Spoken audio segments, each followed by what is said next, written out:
Serangan Israel ke Suriah pada Rabu 16 Juli 2025 membuka mata dunia akan adanya perang saudara di negara tersebut. Konflik ini melibatkan komunitas Druze dengan pasukan milisi pendukung pemerintah Suriah.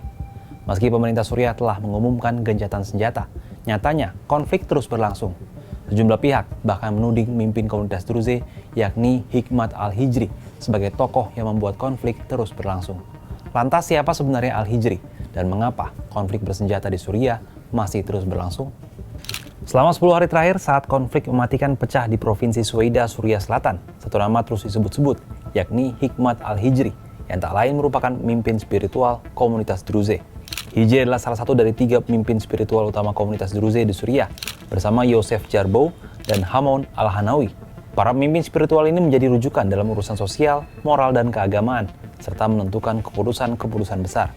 Selama kekuasaan rezim Assad dan Perang Saudara Suriah, yang dimulai pada 2011 dan berakhir 2024, sikap politik Al-Hijri sangat oportunistik.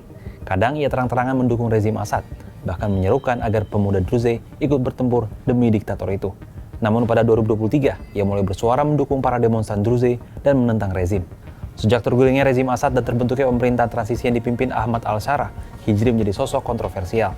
Sejak 13 Juli, setelah aksi penculikan balasan antara komunitas Druze dan Badui berubah menjadi pertempuran besar, beberapa kali gencatan senjata dinegosiasikan dan bahkan disepakati, termasuk oleh pemimpin Druze lainnya. Namun meski sempat setuju, Al-Hijri kemudian menolaknya. Sikap Al-Hijri terhadap pemerintah baru itu diduga didukung oleh Dewan Militer Suwaida, yang dibentuk tak lama setelah jatuhnya rezim Assad. Ketika para pejuang Sunni Suriah dari wilayah lain mengancam akan datang ke Suwaida guna melawan minoritas Druze, Al-Hijri menyuruhkan kepada internasional, termasuk Amerika Serikat dan Israel, untuk melindungi Druze. Tak lama setelahnya, Israel melakukan serangan ke Damaskus dengan dalih melindungi komunitas Druze. Inilah yang membuat Al-Hijri dicap sebagai pengkhianat negara. Pemerintah Suriah sendiri telah memerintahkan untuk melakukan gencatan senjata. Meski demikian, bara konflik di Suriah masih terus berlanjut. Seperti apa situasi terkini konflik bersaudara di Suriah? Hingga Kamis 24 Juli, konflik bersenjata di Provinsi Suwaida, Suriah dilaporkan masih terjadi. Menurut Pusat Pengamatan Suriah untuk Hak Asasi Manusia atau Observatorium Suriah untuk Hak Asasi Manusia atau SOHR, sejak konflik berlangsung pada 13 Juli 2025, sedikitnya 1.250 orang tewas. Jumlah korban tewas sebenarnya masih belum pasti, tapi sejumlah pihak yakin jumlah korban di kalangan kelompok bersenjata dan warga sipil mungkin jauh lebih tinggi daripada yang ditunjukkan angka saat ini. Bentrokan ini juga memicu gelombang pengungsi Suriah.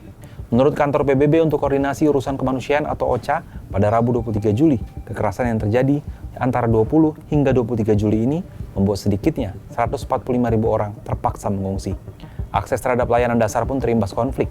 PBB melaporkan gangguan luas dalam pasokan listrik, air, bahan bakar, dan jaringan telekomunikasi. Sementara ketahanan pangan kian terkikis akibat gangguan pasar dan penutupan toko. PBB memperingatkan bahwa pengungsian masih terus berlangsung. Sementara tempat penampungan terlalu padat, fasilitas sanitasi buruk, dan kontaminasi bahan peledak memperburuk risiko perlindungan bagi populasi rentan. Sikap kontroversi Hikmat Al-Hijri dan dugaan keterlibatannya dalam melanjutkan konflik memang menjadi sorotan. Namun apakah benar ia satu-satunya dalang di balik berlanjutnya pertempuran di Suriah? Atau ada kepentingan yang lebih besar yang bermain di balik layar dan membuat perdamaian terasa begitu sulit dicapai? Gimana menurut sahabat Kompas?